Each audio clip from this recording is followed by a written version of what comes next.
छत्तीसगढ़ का बजट। वित्त मंत्री ओपी चौधरी ने जब बजट पेश किया तो छत्तीसगढ़ के भविष्य की नींव रखी है। साथ ही हर छोटे से बड़े वर्ग तक को कोई न कोई राहत इस बजट में दिखाई दे रही है। आज इसी बजट पर एक बड़ी चर्चा हम करने जा रहे हैं, लेकिन सबसे महत्वपूर्ण बात यह है कि चर्चा इस बात की भी हुई कि वित्त मंत्री ने अपने हाथ से लिखा हुआ बजट पेश किया है। 101 पन्नों का ये बजट, जिसमें अलग अलग विभागों को किस तरीके से आगे काम करना है और उसकी रूपरेखा क्या रहेगी, जो प्रदेश के बच्चों, युवाओं, महिलाओं, हर एक कारोबारियों, तमाम वर्ग के लिए क्या बजट में प्रावधान रखे गए हैं, आज इसी पर हम चर्चा करेंगे। जी मध्य प्रदेश छत्तीसगढ़ लगातार आपको सुबह से बजट की हर एक अपडेट बता रहा है और अब इस चर्चा के जरिए हम जानेंगे कि छत्तीसगढ़ की जनता के लिए क्या बेहतर हो रहा है। आइए चर्चा की शुरुआत करें, लेकिन उससे पहले सुन लीजिए मुख्यमंत्री ने क्या कहा और वित्त मंत्री ने क्या कहा। आज बजट प्रस्तुत हुआ है तो इसमें ज्ञान के लिए गति इसका थीम है और गति मतलब गुड गवर्नेंस। हमारा ये प्रदेश पहला स्टेट होगा पूरे देश में जो सुशासन स्थापित करने के लिए एक सुशासन और अभिसरण विभाग का गठन किए हैं और इसके माध्यम से सुशासन स्थापित करने का हमारा प्रयास जन शताब्दी वर्ष है। तो हम लोगों ने इस वर्ष को विश्वास वर्ष के रूप में भी मनाया है और अटल निर्माण वर्ष के रूप में भी घोषित किया है।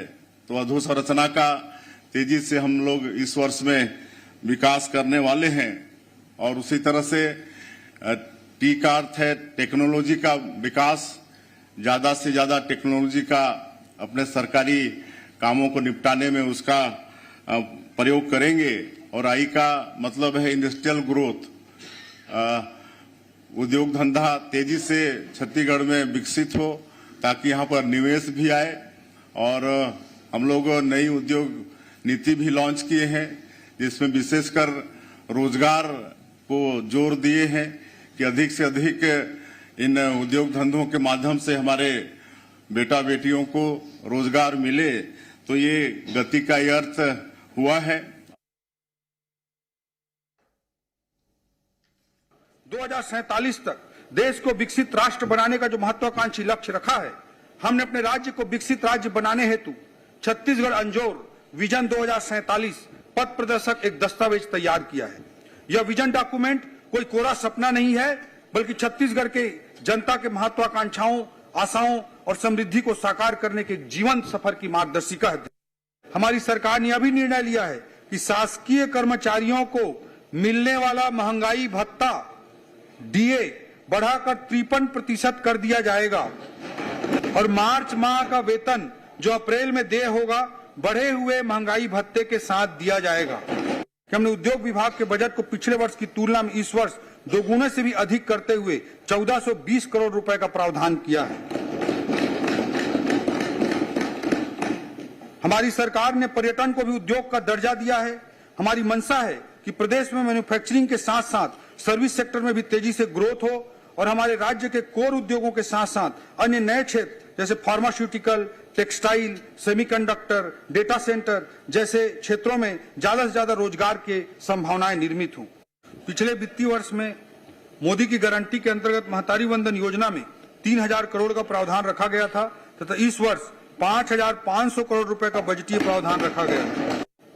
कितना खौफ होता है शाम के अंधेरे में, कितना खौफ होता है शाम के अंधेरे में, पूछ उन परिंदों से जिनके घर नहीं होते। हमने अपनी पहली कैबिनेट में मोदी की गारंटी के अंतर्गत महत्वपूर्ण बिंदु को पूरा करने के लिए 18 लाख प्रधानमंत्री आवास निर्माण को पूरा करने का संकल्प लिया है। इस वर्ष हमारे द्वारा प्रधानमंत्री आवास योजना ग्रामीण के लिए 8500 करोड़ रुपए का वित्तीय प्रावधान किया गया है। जिसके पास 2 पहिया वाहन है, जिसके पास 2.5 एकड़ तक सिंचित जमीन है, 5 एकड़ तक असिंचित भूमि है या जिनकी आय 15,000 रुपए प्रति माह है, उनको भी अब प्रधानमंत्री आवास योजना ग्रामीण का लाभ मिलेगा। खास पैनल हमारे साथ में है राजीव चक्रवर्ती जी, भारतीय जनता पार्टी के प्रदेश प्रवक्ता। स्वागत है आपका। मधुकर द्विवेदी जी, वरिष्ठ पत्रकार, हमारे साथ में जुड़ गए हैं, आपका भी स्वागत है। अर्थशास्त्री हमारे साथ में बुद्धेश्वर प्रसाद जी भी जुड़े हुए हैं। सबसे पहले तो मधुकर जी, इस बजट को आप कैसे देख रहे हैं? लंबे वक्त से आप छत्तीसगढ़ में हर एक बजट का आकलन करते आए हैं। इस बार जो बजट आया है 2025, और ये मौका भी बेहद खास है कि छत्तीसगढ़ को 25 वर्ष हो रहे हैं। 25वां बजट अपने आप में बेहद खास है। तो इस यात्रा को आप कैसे देखते हैं? और जो बजट आज वित्त मंत्री ने रखा है, ये छत्तीसगढ़ को किस दिशा में ले जा रहा है? देखिए तृप्ति जी, एक आम आदमी के रूप में अगर मैं बजट को देखूं तो मुझे लगता है कि ये बजट सर्वसमावेशी बजट है। इस बजट में बस्तर के सुदूर गांव में रहने वाले गरीब आदिवासी से लेकर के राजधानी रायपुर में रहने वाले धनाढ्य वर्ग, व्यापारी वर्ग, अभिजात वर्ग, सबका ध्यान रखा गया है। सबकी ज़रूरतों के मुतालिक बजट में एलोकेशन किया गया है, चाहे वो शिक्षा का क्षेत्र हो, चाहे स्वास्थ्य का क्षेत्र हो, पर्यटन का क्षेत्र हो, युवा वर्ग को रोजगार देने की बात हो, महतारी वंदन योजना में राशि में वृद्धि करने की बात हो, चाहे वो शासकीय कर्मचारियों को लाभान्वित करने की बात हो। बजट में हर पहलू को देखा गया है। अब बजट को मैं सरकार का आईना मानता हूँ। आज जो बजट पेश किया गया है, पहली बार पेश किया गया है, और संयोग देखिए कि जो वित्त मंत्री हैं छत्तीसगढ़ के, वो एक IAS अधिकारी रहे हैं। स्वाभाविक तौर से पढ़ा लिखा जागरूक व्यक्ति जब राज्य का वित्त मंत्री होता है और जिसका बैकग्राउंड प्रशासकीय क्षेत्र से होता है, भारतीय प्रशासनिक सेवा का अधिकारी अगर वो व्यक्ति रहा है, तो बहुत सोच विचार करके, बहुत चिंतन मनन, और आप ये एक तरह से कहिए बहुत एक तरह से कहिए गहनता के साथ छत्तीसगढ़ की भौगोलिक, आर्थिक, सामाजिक हर तरह की स्थिति का आकलन और अध्ययन करने के बाद बजट बनाया है उन्होंने। तो मुझे लगता है कि ये बजट छत्तीसगढ़ की एक नई तस्वीर पेश करेगा। और देखिए, बजट जो होता है वो किसी भी सरकार का एक आईना होता है, और आईना अगर साफ सुथरा है तो तस्वीर उसी तरह की साफ सुथरी दिखती है। छत्तीसगढ़ की जो सरकार, वर्तमान सरकार है, इसने बहुत सारे वायदे किए थे, और उन वायदों के आधार पर छत्तीसगढ़ की जनता ने इस सरकार को ताज पहनाया। और आज जो बजट पेश हुआ है उसमें ये साफ दिखता है कि सरकार ने जो वादा किया था उसको निभाने के दृष्टि से पहले ही सोपान में सरकार ने बाजी मार ली। यानी आप ये नहीं कह सकते कि सरकार ने कोई सा पक्ष ऐसा छोड़ दिया है जिससे सरकार की मंशा पर कोई सवाल उठाया जा सके। तमाम ऐसी योजनाएं, अब बहुत छोटी सी बात है, तीर्थ यात्रा योजना, ये जो छत्तीसगढ़ में तीर्थ यात्रा कराई जा रही है, तीर्थ यात्रा योजना, उसमें 15 करोड़ रुपया दिया गया। मतलब गरीब आदमी जो धार्मिक स्थलों पर नहीं जा सकता, छत्तीसगढ़ वैसे भी बहुत विस्तृत भौगोलिक दृष्टि से बात की जाए तो गांवों में बसते हैं लोग, नहीं जा पाते। सरकार ने उनका भी ध्यान दिया, बुजुर्गों का ध्यान दिया, उनके दवाई पर की ओर ध्यान दिया, व्यापारियों का टैक्स माफ किया, व्यापारियों की ओर भी नजर गई। ऐसा भी नहीं आप कह सकते कि सिर्फ एक ही वर्ग की ओर ध्यान दिया गया सरकार, हर तरह से सरकार का। हाँ, ये नजर ही आ रहा है, क्योंकि देखिए महतारी वंदन के लिए मेरे हिसाब से तो तृप्ति जी ये बजट बहुत ही सुलझा हुआ बजट, सुलझे हुए वित्त मंत्री ने एक बहुत ही अच्छा बजट पेश किया। बिल्कुल। और महतारी वंदन के लिए जैसे हमने देखा था पिछले बजट में 3000 करोड़, तो इस बार 5500 करोड़ रुपए का प्रावधान रखा गया है। तो महिलाओं की बात हो या फिर प्रधानमंत्री आवास के लिए गरीबों की बात हो, इसके अलावा कारोबारियों को भी एक बड़ी राहत दी गई। छोटे कारोबारियों के लिए बहुत बड़ी राहत है। तो इस बजट में जिस तरीके का सामंजस्य बनाया गया है, राजीव जी, आपको क्या लगता है कि सारे वर्ग खुश हैं? सबको कुछ कुछ अपने खजाने से दिया है सरकार ने? तृप्ति जी, मैं तो ये कहता हूं, जैसे मधुकर जी ने बहुत सुंदर बात कही कि ये बजट का पहला सोपान, सफलता की पहली एक शुरुआत है। एक कहावत है, once beginning is behalf of success. अगर एक शुरुआत ही सच्चे सफलता की पहली शुरुआत होती है और ये मैं तो कहता हूँ ये क्रांतिकारी बजट है। अगर हम इस दुनिया में अगर जीते हैं तो हमारा मुख्य उद्देश्य रहता है रोटी, कपड़ा और मकान। लोग, रायपुर के लोग अगर कहीं बाहर जाते हैं, कर्नाटक जाते हैं, बेंगलोर जाते हैं, पुणे जाते हैं या बम्बई या सूरत जाते हैं, इसलिए जाते हैं कि उनको यहाँ पर रोजगार नहीं मिलता है, वो वहाँ पर जाके कमाने खाने जाते हैं। जिस प्रकार से हिमाचल प्रदेश और उत्तरांचल में एक फार्मास्यूटिकल हब बना बॉम्बे के बाद, तो मैं ये देखता हूँ कि समावेशी और पूर्ण बजट जिसमें पूर्णता, संपूर्णता है, गति ही नहीं, मैं तो कहता हूँ ये मशीन है, ये एक मैकेनिज्म जो इन्होंने आज ओपी चौधरी साहब ने बनाया है। पूरी टीम को मैं बधाई देता हूँ कि किस तरह से उन्होंने छोटी से छोटी चीज़ों को लेकर, एक छोटे से गरीब मोहल्ले से लेकर वो अगर कहीं बाहर घूमने जाए, इसके परिवहन, मोबाइल की कनेक्टिविटी से लेकर वो बच्चा स्किल्ड एक एम्प्लॉय बने, तो ITI जो मृत प्राय अवस्था में था, उस ITI का उन्नयन, उस जो कहना चाहिए जो कॉलेज रहते, जो साइंस के कॉलेज हैं और जो पॉलिटेक्निक कॉलेजेस हैं, मेडिकल कॉलेज है, और एजुकेशन के लिए राजधानी में 100 एकड़ दिया जा रहा है। राजधानी में सॉफ्टवेयर इंडस्ट्री से लेकर एजुकेशन हब बनाने के लिए, मेडिकल इंडस्ट्री बनाने के लिए, तो कोई वर्ग ऐसा नहीं है जहां जनता को रोटी, कपड़ा, मकान की कोई दुविधा हो, चिकित्सा की कोई दुविधा हो। छत्तीसगढ़ के लोग छत्तीसगढ़ में रह के जो बातें थी, जो जोगी जी कहते थे कि अमीर धरती के गरीब लोग, आज हम कह सकते हैं इस बजट ने वो शुरुआत हो गई है कि अमीर धरती के अमीर लोग अगर कोई बन सकता है तो इस बजट से बन सकता है। उन्होंने छत्तीसगढ़ को इस प्रकार से आज वो गति दे दी है, जिस प्रकार से रॉकेट की लोग तैयारी करते हैं, तो ये गति रॉकेट की गति कि जिसमें औद्योगिक वातावरण बने, लोग स्किल्ड एम्प्लॉय बने, एम्प्लॉयर भी बने, मन नौकरी दे भी, नौकरी करे भी, और उसके साथ ही रोजगार के लिए वातावरण बनाया जा रहा है। उनको मकान बनाने की सुविधा दी जा रही है। जब मकान बनेंगे तो अपने आप रोजगार आएगा। तो देखिए सब एक दूसरे से इस प्रकार से इंटरकनेक्टेड बनाया गया है कि छत्तीसगढ़ में श्री लक्ष्मी जी का वास होगा और छत्तीसगढ़ बाकी राज्यों के लिए भी एक आदर्श बनकर उभरेगा। आज वो क्रांतिकारी दिन है, हिंदुस्तान के इतिहास में लिखा जाएगा। हाँ, और इसलिए ही बेस्ट परफॉर्मिंग स्टेट जो है प्रोग्रेस के मामले में वो छत्तीसगढ़ है। अव्वल 5 में छत्तीसगढ़ आता है, तो ये इसलिए ये काफी महत्वपूर्ण हो जाता है कि हर वर्ग को ध्यान में रखते हुए, जैसे आपने कहा कि पहले अमीर धरती के गरीब लोग कहा जाता था, लेकिन आज एक संतुलन बना है। ये संतुलन कैसा है समझ लेती हूं मैं।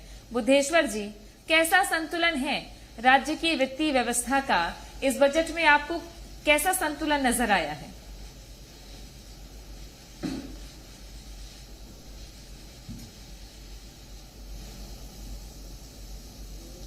किसान हो, मजदूर हो, महिला हो, या फिर जो युवा जो IT सेक्टर में जाने वाले हैं उनको लिए हो, जो स्वरोजगार के स्किल डेवलपमेंट के लिए हो, सभी क्षेत्रों, सभी तरह के वर्गों के लिए इस बजट में कुछ न कुछ दिया गया हो। महिलाओं के लिए बोले तो 8 लाख दीदी, जो 8 लाख दीदी लखपति दीदी बनाने की बात की गई है, चाहे महतारी बंधन योजना में वृद्धि किया गया हो, किसानों के लिए सिंचाई पंप के लिए बजट प्रावधान किया गया हो, या किसान उन्नति योजना के तहत उनको सहायता देने की बात हो, या फिर किसान हो गया, महिला हो गया, और फिर गरीबों के लिए आवास जो 8,500 करोड़ रुपए के आवास की व्यवस्था प्रधानमंत्री आवास योजना के तहत बजट प्रावधान किया गया है। इस तरीके से आदिवासियों के लिए भी बहुत सारा प्रावधान किया गया है, चाहे बस्तर रीजन हो, चाहे सरगुजा रीजन हो, बस्तर विकास प्राधिकरण हो, चाहे सरगुजा विकास प्राधिकरण हो, सबके लिए कोई न कोई प्रावधान किया गया है। इस बजट में मुझे जो लग रहा है इसके दूरगामी परिणाम होंगे, क्योंकि सरकार ने जो एजुकेशनल इंस्टीट्यूशन है उसमें स्किल डेवलपमेंट के लिए उनको उन्नयन करने की बात जो कही है, तो इससे युवाओं को स्किल में वृद्धि होगी उनकी, और स्किल में जब वृद्धि होगी तो निश्चित रूप से वो रोजगार खुद पाएंगे ही, और साथ ही दूसरों को भी रोजगार दे पाएंगे। और इस तरीके से छत्तीसगढ़ में कैश फ्लो बढ़ेगा, जिससे व्यापारियों को भी फायदा होगा। साथ ही जो छोटे व्यापारियों का पुराना वैट का मामला है उसको माफ करने की बात की गई, ये भी अच्छा है, क्योंकि उससे व्यापारी परेशान रहता है, जिसके कारण वो अपने काम धंधा में ध्यान कम लगा पाते हैं, इधर उधर चक्कर काटते हैं, उससे भी उनको निजात मिलेगा। कुल मिला के ये बजट मेरे हिसाब से काफी संतुलित बजट है, और इससे छत्तीसगढ़ के युवाओं को, छत्तीसगढ़ की जनता को काफी फायदा होगा, ऐसा मुझे लग रहा है। अच्छा हाँ, एक पेट्रोल में भी राहत दी जो हम जनता को कम किया गया है। साथ ही जो सरकारी कर्मचारी हैं उनको 53% महंगाई भत्ता मिलेगा केंद्र सरकार के बराबर। तो इस तरीके से सारे वर्गों के लिए ये कुछ न कुछ राहत पहुंचाने वाले बजट है। मधुकर जी, जी जी राज्य की वित्तीय व्यवस्था को मजबूत करते हैं कारोबारी भी जी और आम जनता का भी तो अपना अलग एक योगदान होता है। जी। लेकिन मैं श्रम शक्ति की अगर बात करूं जी तो छत्तीसगढ़ वो राज्य है जहां श्रम शक्ति का सदुपयोग करना या उनको और बेहतर मौके देना, इसके लिए बेहतर तरीके से तैयार करना, ये सरकार की प्राथमिकता में मुझे नजर आ रहा है कि क्यों आखिर एक औसत छत्तीसगढ़िया सिर्फ मजदूरी करे, उससे ऊपर भी करे, ये सोच नजर आ रही बजट में। आपको लगता है कि बड़े बड़े संस्थान IIM, IIT इनके साथ मिलकर के ऑन द स्पॉट रोजगार की बात जब चल रही है, स्किल करने की बात चल रही है, तो ये बहुत ही बेहतर सरकार की सोच है जो बजट में इसके लिए प्रावधान भी है। बिल्कुल तृप्ति जी, आपने सही कहा। देखिए, अगर स्किल डेवलपमेंट की बात की जाए तो इसका बजट में उल्लेख किया गया है और इसके लिए सारी कार्य योजना सुनिश्चित की गई है। दूसरी बात, इंडस्ट्रियल पॉलिसी जो बातें हुई हैं, छत्तीसगढ़ की जो औद्योगिक नीति जो पिछले दिनों इंट्रोड्यूस हुई है, औद्योगिक क्रांति आ जाएगी अगर वो सरकार अपने इस वायदे को निभा पाई। छत्तीसगढ़ की जो औद्योगिक नीति बनी है और उसका बजट में भी उसका उल्लेख किया गया है, उसके मार्फत छत्तीसगढ़ में आप समझ लीजिए कि छत्तीसगढ़िया जो श्रमिक जिसका आपने जिक्र किया, जो बाहर जाते हैं और आजीविका के लिए जाते हैं और अनेक तरह से कष्टपूर्ण जीवन जीते हैं, शायद उनको मोटा मोटी भाषा में आप उसको पलायन कह सकते हैं। वो पलायन रुकेगा। जिस तरह से औद्योगिक क्रांति की दिशा में छत्तीसगढ़ सरकार कदम उठा रही है और उसने अपने बजट में बहुत सारे प्रावधान करके उस पलायन को रोकने के लिए, यानी आप प्रकारांतर में यह कह सकते हैं कि रोजगार उपलब्ध कराने के लिए जो खाका खींचा है, उससे साफ है कि आने वाले दिन न सिर्फ श्रमिकों के लिए बल्कि उन तमाम बेरोजगार नौजवानों के लिए, युवाओं के लिए बहुत सुनहरे दिन आने वाले हैं जब सरकार उस पॉलिसी को इम्प्लीमेंट कर देगी और निवेश होगा, भारी निवेश होगा। आप देखिए, जैसा चक्रवर्ती जी कह रहे थे कि रोटी यानी रोटी कपड़ा और मकान जिसका आपने जिक्र किया, ये छत्तीसगढ़ की एक बड़ी मौलिक समस्या रही है और ये हल होगी जिस दिन औद्योगिक क्रांति का बिगुल बजेगा छत्तीसगढ़ में। पलायन भी रुकेगा, श्रमिक भी बाहर नहीं जाएंगे, श्रम शक्ति का सदुपयोग भी होगा, क्योंकि ये बजट में साफ दिख रहा है। आप कोई भी पन्ना उलटिए, ओपी चौधरी साहब के स्पीच को सुनिए और बजट के किसी भी पन्ने को आप उलटिए, ऐसा लगता है कि सरकार ने दिल खोल करके पैसा दिया है, दिल खोल के, और एक किसी सेक्शन को नहीं दिया है। स्वास्थ्य के क्षेत्र में आप बात कर लीजिए, इंजीनियरिंग कॉलेजेस के क्षेत्र में बात कर लीजिए, मेडिकल कॉलेजेस की बात कर लीजिए, हेल्थ पर कितना पैसा दिया है। महतारी वंदन योजना में एकदम वृद्धि कर दी, 12% की वृद्धि कर दी। तो कुल मिला के आप इसको कह सकते हैं कि जिसका आपने जिक्र किया कि श्रम शक्ति का जो उन्नयन होगा वो इसी तरह होगा कि हम श्रमिकों को बाहर जाने से कैसे रोक पाएं, और उसका बजट में पूरी तरह से प्रावधान किया गया है और आप देखिएगा इसका असर भी दिखाई देगा ही। बिल्कुल। और राजीव जी, इसलिए भी आप लोगों के सामने चुनौती तब नहीं होगी जब वाकई में आपके पास स्किल्ड, छत्तीसगढ़ में स्किल्ड लोग होंगे जी। तब अगर उद्योग आता भी है और यहाँ पे उनको मानव संसाधन दिखते हैं तो संभावना बढ़ जाती है, जिसके लिए एक नया रायपुर तो हमारे पास बहुत बड़ा उदाहरण है, बहुत ही बड़ा उदाहरण है कि वहां हमारे पास बहुत सी संभावनाएं हैं। तो जो विजन लेकर चल रहे हैं आप क्या देखते हैं कि 25 साल पहले जो छत्तीसगढ़ था और आज है, यहाँ के लोग हैं, कितना परिवर्तन और कितना परिवर्तन करने की दिशा में आप काम कर रहे हैं?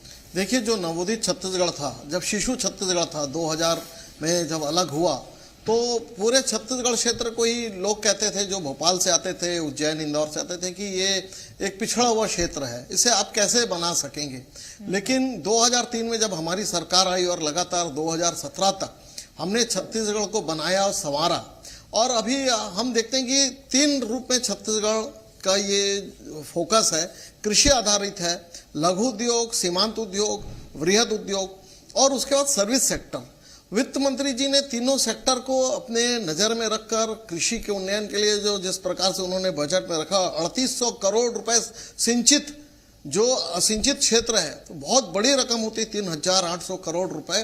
तो जहां जहां सिंचित नहीं है और जो आधुनिक कृषि है, देखिए बोलते हैं ना कि ये डबल इंजन ट्रिपल इंजन की सरकार है, तो वहां से जो सिंचाई क्षेत्र के लिए जो बहुत सारी खुली हुई व्यवस्थाएं हैं कि आप सब्सिडी ले सकते हैं, तो कृषि क्षेत्र के उन्नयन के लिए, सिंचित क्षेत्र को रकबा बढ़ाने के लिए प्रायोजन किया गया है, इंडस्ट्री डेवलपमेंट के लिए अलग अलग वर्ग के लिए प्रावधान है जो दिख रहा है। लेकिन सबसे महत्वपूर्ण बात, एक छोटा सा कमेंट 30 सेकंड का लूंगी बुद्धेश्वर जी आपसे, कि आज वित्त मंत्री ने यह भी कहा, आंकड़े जब पेश किए, तो देश में जो वृद्धि अनुमानित है अलग अलग सेक्टर्स में, उससे ज्यादा बढ़ोतरी या उससे ज्यादा प्रगति छत्तीसगढ़ में नजर आ रही है। चाहे वो एग्रीकल्चर का सेक्टर हो, चाहे वो अलग अलग तरीके से कैसे सेवा का क्षेत्र हो, इसे क्या कहेंगे आप?